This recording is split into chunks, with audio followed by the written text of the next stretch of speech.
Rachel McCord, executive producer, host, and creator of the McCord List Today.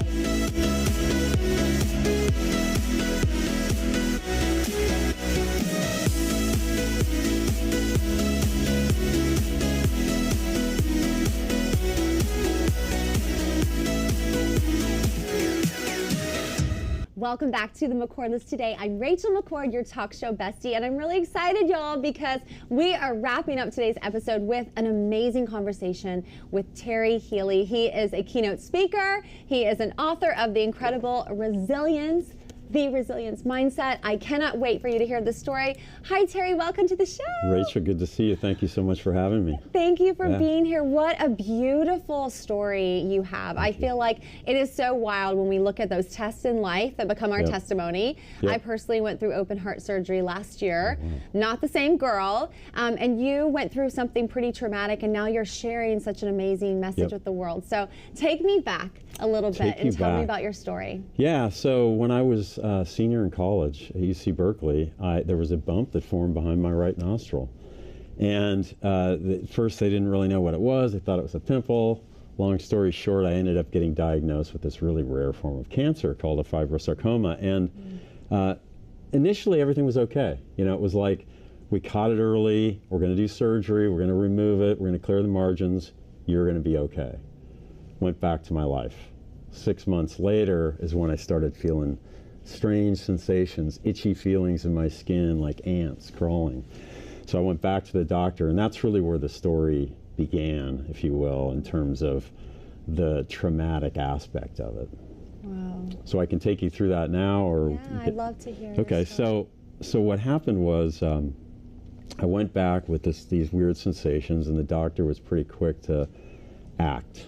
And that scared me, because he said, we need to get you in front of the tumor board. We need to schedule surgery. And this was before any tests had been done. Biopsies had been done. I ended up having a 10.5-hour procedure at that point. So now I'm still at Cal, I'm still a senior in Berkeley, and I have this 10.5-hour procedure that necessitated the removal of half of my nose, the shelf of my right eye, the muscle and the bone from my right cheek, part of my upper lip, part of my hard palate, and 6 of my teeth. And I woke up attached to my chest like this, because they had transplanted a full thickness skin graft from my chest to fill in this cavity that had been created on my face. And so you can imagine at 21, when you think you're invincible, suddenly it was less about freaking out about cancer as it was disfigurement. So that's really where the story for me kind of began, and the journey began. Wow. How did you walk that out emotionally? A senior in college, the whole future ahead of you. Suddenly what began as, hey, what's this, became something, and then you felt like it was good, got great reports, and then suddenly everything's changed. You've got the panic feeling of probably seeing the doctor responding with maybe a little bit of that same urgency, or a bit of that same urgency.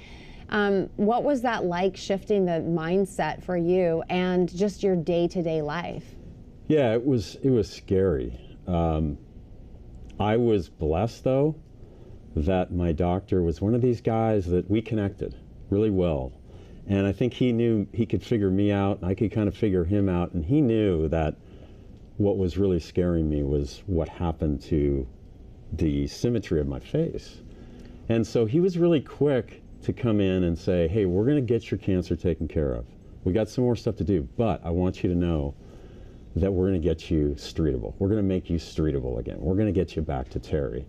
And so maybe being 21, maybe being somewhat ignorant, I don't know, I believed everything he said and took that to heart and said, okay, I can get through this, because he just told me I'm going to get back to who I was before. Wow. So I think I believe that it gave me hope. Yeah. And I think at that point in my life, having hope was essential. Yeah. And despite whatever the final outcome was, I think that was a really critical time for me to have hope, when I was really starting emotionally to go down a deeper and deeper and a darker path, right? Yeah. You know, I've heard it said, you know, you can survive how many days without food, how many days without water, but you can't survive a moment without hope. So it sounds like in that moment, the doctor said exactly what you needed to hear. Exactly. And that's fueled, obviously, this incredible mission that you've done where, you know, so many people, it's hard enough to face it. It's easier to hide from it. But when you choose to leave legacy, when you choose to be the voice for people who are facing the unimaginable, it's such an admirable thing. And I'm sure that that's what's fueled the resilience mindset. So can you talk about the journey? Absolutely. I think, you know, for me, it was a long journey, and I'm not going to sugarcoat it and say that I just bounced right back, because I didn't. It was hard. I struggled a lot with my identity. I struggled a lot with my appearance. I lost confidence. I lost self-esteem. But I got to a point where I finally realized, hey, you know, I have to do something here. You know, this is not a life that I want to live forever. And so I kind of reached bottom and started to think and realize that I couldn't control the appearance. I couldn't control the surgical outcomes. But what I could control was my internal, how I felt about myself. And so that was really the journey that began, where I started to create these tools that work for me. And it starts with a positive mindset.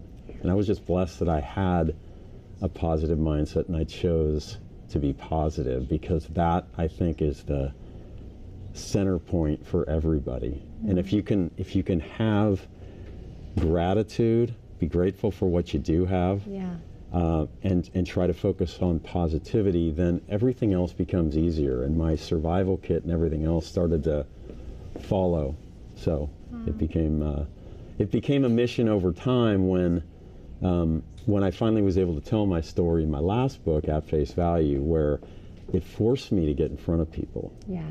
And that's when I started to realize, wow, I can actually help other people. I'm more empathetic now because of what I've been through. I have greater perspective now. I have gratitude. And so that's really where the mission began. Wow. Looking back at yourself at that season, and then maybe to someone at home facing the unimaginable, what do you wish you had known then? Yeah, I would say that change is actually a good thing.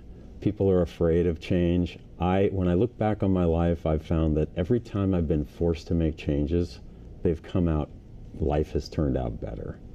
And I think it's just a natural human instinct. People fear all these kinds of things, but I think really, if you can realize that, you know, change actually represents opportunity.